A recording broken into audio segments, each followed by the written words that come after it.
Hey guys, this is Denny. And this is James, and we are here for episode number 70, and so as you guys can see, we have a couple special guests today.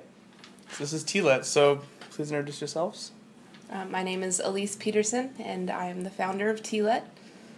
And I'm Bree, and I work with Elyse, and I'm the general manager at Tealet.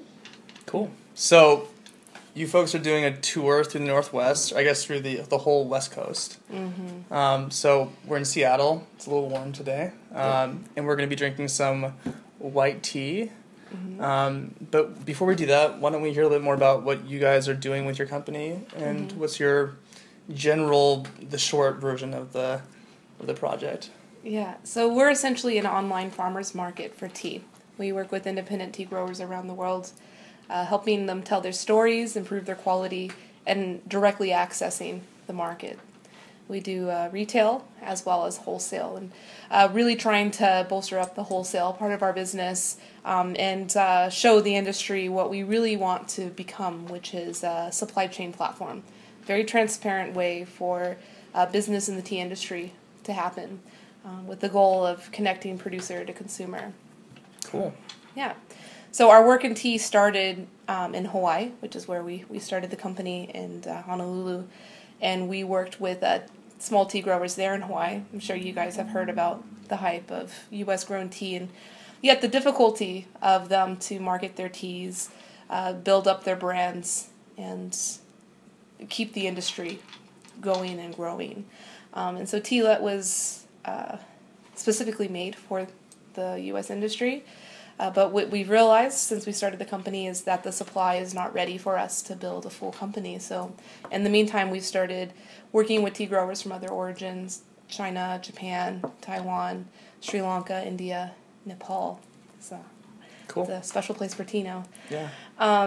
And just trying to educate the market about origin, about terroir, which surprisingly, as much as those words get thrown around, there's not a lot of education in the market. We want them to evolve beyond just buzzwords and being a really solid part of the specialty tea knowledge base. We see it in coffee, we see it in wine, and I see that the path now is for tea to go down there. Cool. Mm-hmm. Sweet. Yeah. Well, so, and this is... You want to introduce the tea? Yes, this is Hawaii Spring White, and it's a full leaf white tea from the Big Island in Hawaii. The farmer grows this tea in 20% rainforest cover, so it's quite integrated with the local flora, which he finds very important. He wants to keep the biodiversity of the plants intact. He uses a couple different varieties, including Yutaka Midori and Yabukita, Bohea, and Betty Kaori. So he just tries to make them more in tune with the environment, and he's very conscious about that. One thing about the farmer, Bob Jacobson, is that he's very perfectionist in the way that he processes his teas. So if you look at the leaf quality, just pristine. He ships this to us in these shipping containers, and every single leaf that you pick out of there is pristine. It's just really amazing. And he's really proud of his work as well. Yeah. He has a lot of attention paid to his plants and walks around and takes care of them very, very well. Cool. Great. Yeah. So let's brew. Yeah, let's drink let's brew some. it. Yeah. Mm-hmm. Here you go. So look at how fluffy that is. So how many grams of leaf? We always talk about this. Brewing parameters. We have a big old gaiwan.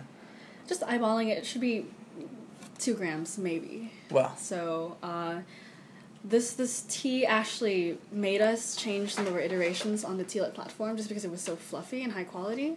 Like, we can't pack this in the typical Ziploc bags, otherwise they get crushed. And the farmers really have huge pride in their work, and we need to do our best to preserve that.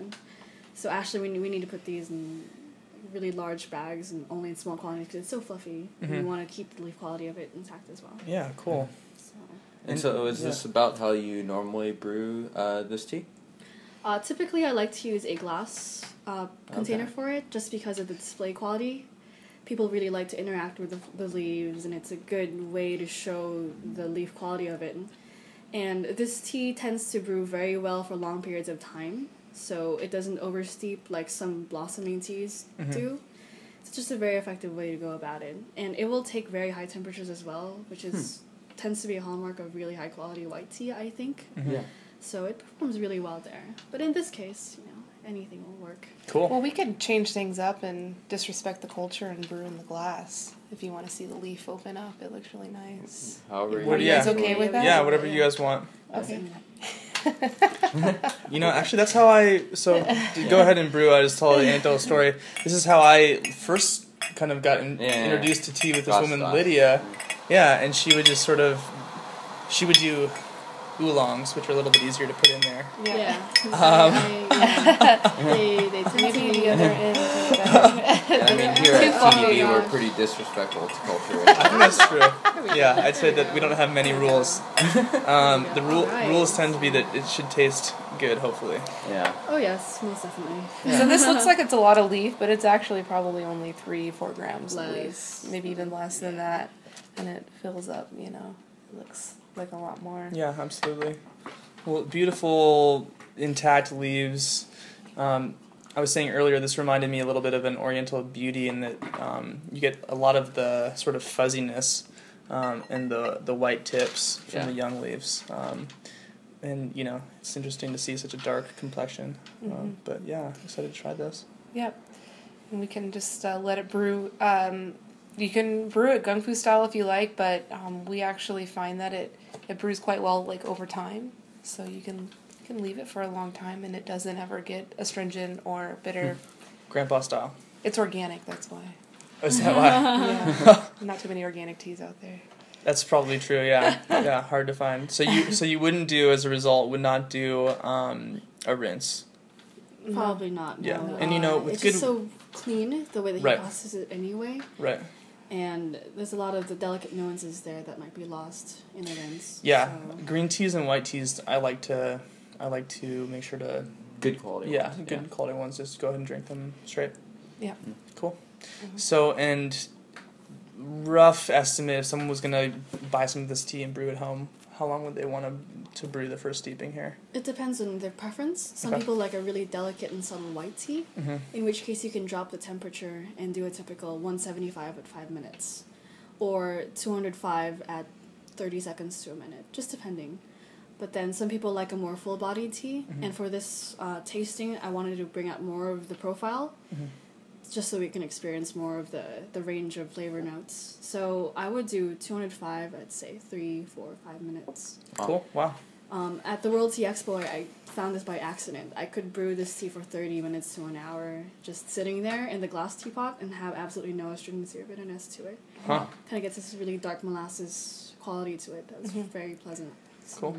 Actually, that's how the grower brews it. He brews it in a really large French press, and he just puts a huge handful of leaf in there and just brews it all day and just drinks it as he likes and just adds more water to it.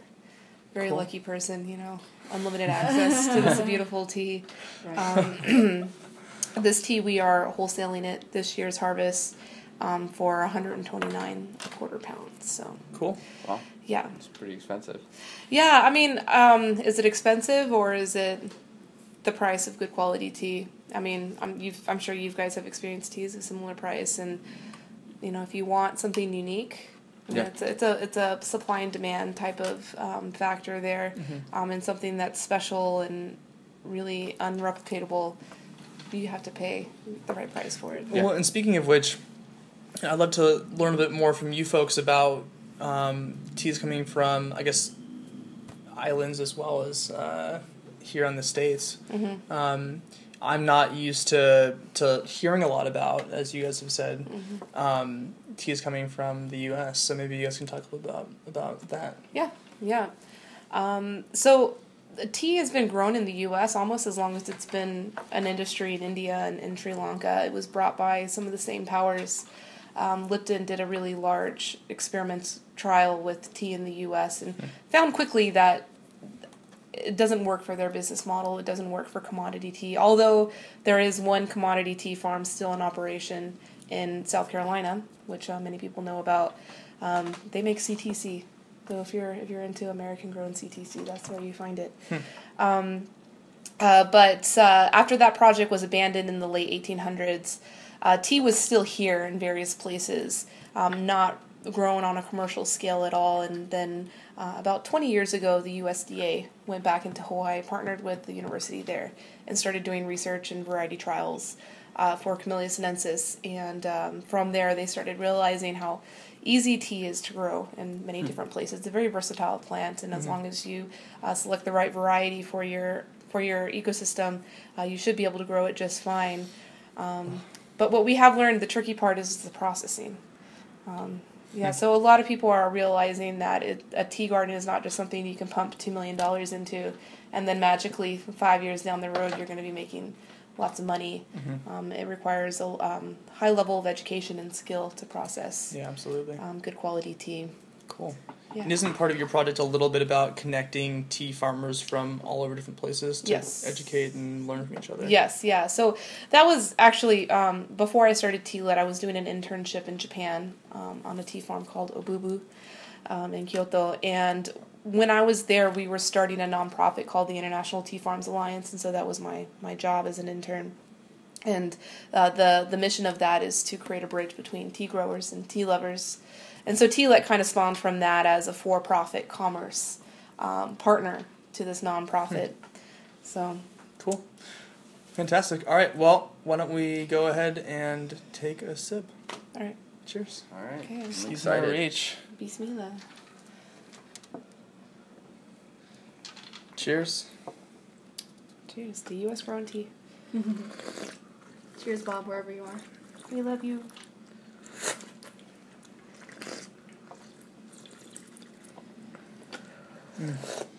I'm impressed at how light it is for how long it was brewed. Yeah, and it tastes so much like white tea. I'm so surprised because it is so dark looking, and I mean even the saturation of color here seems a little bit darker than a typical white tea for me. But this is really nice, really really wonderful finish. Again, length. Yeah. Definitely. Yeah. The texturally, it's very, very good. Really silky, sweet. This is really quite lovely, and very fresh, right? How old are we talking here? This is an April 14 harvest. Okay. So just from earlier this year. And the farm is small enough that Bob actually sends up his entire harvest to us for safekeeping. Wow. Wow, that's great. Yeah. So I mean that's how our business model works. Is we build these relationships with tea growers, and in many cases they have no option to sell their tea. They have no e-commerce, and the only other option would be to go to auction or to find a broker to sell to, and you don't even want to know how terrible the price is that they get in that channel. So we sell the tea on consignment for them, and they send us only micro lots. We control based on what demand we have, what we know we'll be able to sell. We can tell them, okay, only send us 10 kilos, or we think that we'll be able to push 20 kilos of this tea. We kind of give them a forecast, and then they forward the tea to us. We pay the shipping costs up front because that's something they have to pay out of pocket. We don't want them to be pushed back in that. But it's just the inventory. And so for many growers, 20 kilos is actually not much of their inventory. So it's not a huge risk for them. And we're able to give them 5 to 10 times more in price than if they were to go through any other distributor or broker. And then on the consignment model, we hold a 20% commission for the services that we provide to the grower, and the grower pays that, not the buyer. So, really trying to mitigate the risk for everybody, especially the buyers. In the specialty tea world, the buyers don't have a lot of options, wholesalers that they can buy tea from, or even if they want to buy direct, sometimes the order minimums are really large because the grower doesn't want to be sending out small parcels out to tea shops, and a tea shop is only going to be going through 3 to 5 kilos of that tea in a quarter. So they don't want to be taking on a lot of inventory risk. It costs a lot of money to import tea. Yeah. Yeah. So we're trying to replicate the dynamics of a large importer, but then focused on these specialty teas and aggregating the demand of a lot of very small buyers. So our order minimum is only 1 pound. Wow. And the price that's posted on our catalog is the same price as if you were to go direct to the farm. Wow. Yeah. That's great. So yeah, if you were to go buy this tea from Bob directly, it would be the same price. Sorry. It's expensive any way you look at it. Yeah, absolutely. Well, especially I'm assuming because it's a smaller production that would just necessitate a higher price. But Right now in the market, what we're seeing is the prices are staying higher because of novelty in the market. People just want to try it. Tea shops want to have at least a bag of it available if someone comes in and has some questions about U.S. grown tea or has questions about learning about new processes. But we foresee that, 5 years from now, when the supply does increase, exponentially than where it is right now, novelty will no longer play in. And so if a grower is going to want to keep the prices where it's at, their quality is going to have to be right there. And so that's why we put a lot of pressure on the growers to remain competitive with each other, to remain, open-minded and experimental with their teas, because they can't rely on novelty forever. The quality is going to have to be there to back it up. And do you think that there is a lot of demand for made in America tea, if you were to call it that? Specifically, it depends on what you mean by a lot. There's a demand, and the demand is actually exceeding the supply right now. Okay. So in that case, but as I said, though, 5 years from now, that supply is going to exponentially grow, because we have a lot of growers that just started their gardens maybe 3 years ago, 2 years ago. They're going to be ready 5 years from now. And, that's why we're working so hard with Tealet, not just to promote U.S. grown teas, but other teas, so we can educate the market to understand terroir, to understand origin.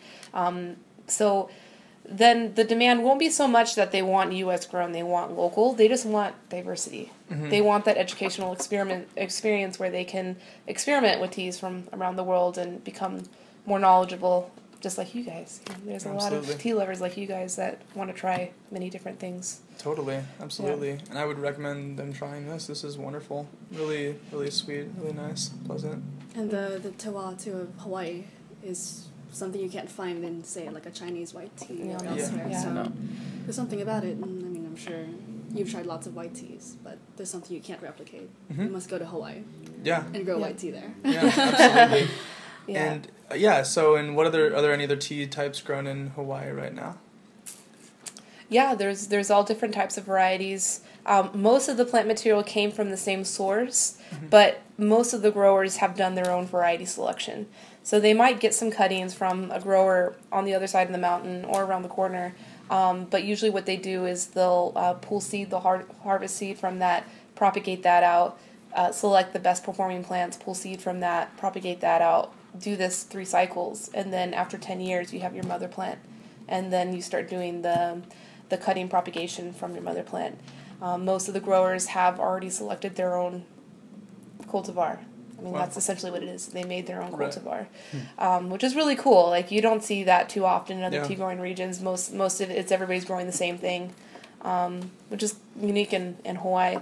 And so once they select the variety that they're going to use, it's all dependent on their elevation, on what's growing around, and then the experimentation. And so most growers, when they start out, they'll make all teas. They'll experiment with all teas, and they'll see which ones are working, which processes respond well with their plant material, and then they'll scale up from there when they select a type. So what we are seeing is some of the lower elevation gardens are focusing a lot more on black and oolong teas, while the higher elevation gardens, this is kind of considered one of them, are doing a lot more of the green and the white. So around Volcano area, where a lot of the growers are, they are making a lot of green teas, really nice green teas and white teas. Yeah, so cool. This is totally what TeaDB is about, I think, just exposing ourselves to new, different teas, and hopefully you guys out there as well. Cool. Well, so we always say this at the end of our episodes. James, if someone want to learn more about tea, what should they do first? Well, they should come check us out over at TeaDB and hit that subscribe button. We've been releasing weekly videos, lots of just tea and tea episodes and content, articles, whatever. And you guys should also go check out Tealet. Yeah. And so what's best place to find out more just about Or what contact you you guys guys are up to. directly. Yeah. Yeah, so Tealet.com is the website. So we have all the grower profiles there, all the tea profiles, lots of videos. We also make a lot of videos like you guys. And then to contact us, directly email is always the best, and that's info@tealet.com. Or if you want to contact Ree directly, that's Rie at tealet.com. She's single, guys. I always like to tease Or her. you can just go to my Instagram and like my photos. Oh, she's really Yes. popular on Instagram. She's a big deal on Instagram. She's Oolong City, and we're Tealet Tea. We love Instagram and social media. That's I actually was how we hired met. through Instagram. No way. Yeah. Cool. Yeah. That's awesome. So I'm doing all of my hiring through Instagram. So if you want to work with us, please follow us on Instagram. Cool. All right. Well, let's call for episode 70, and I think next episode we might just have these guys on again. Yeah. Thanks All for right. watching, guys. Cheers. Aloha.